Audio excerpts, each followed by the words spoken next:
During many of these movies, I've stressed the importance of using reference to get things to look just the way they should. I use reference for just about everything I do, as do many artists.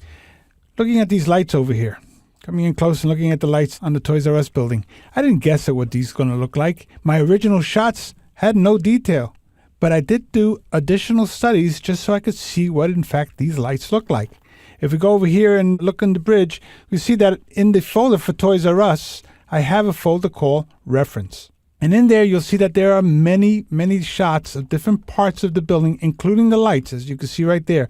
I took many shots so I could see the detail of what these individual lights look like. There's the inside and so on. There's my original shot right there. You can see that there was no detail.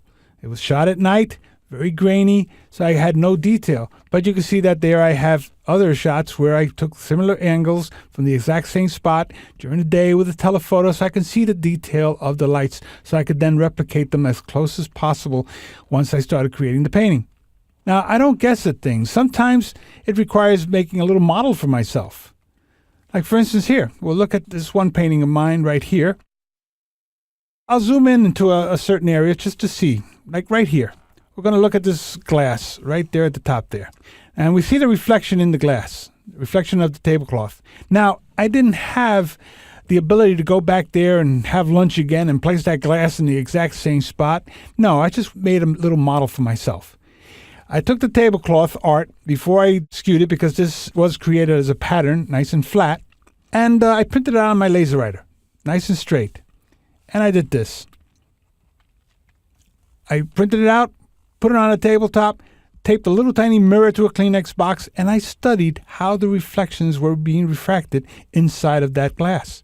That gave me an idea of how it should bend once I looked at it in the painting. You have somebody walking down a staircase, and they're going to be casting a shadow, and you want to know how that shadow is going to bend up the steps. Well, you don't have a staircase. You don't have somebody to pose for you or a lot of room to start taking shots.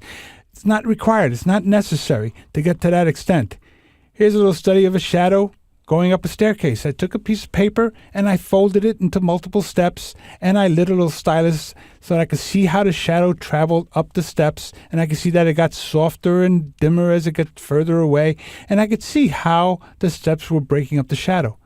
So you make little models for yourself in order to be able to see how things work in reality so that when you recreate them in your image, they're not going to look like they're fake. They're going to look like they're real.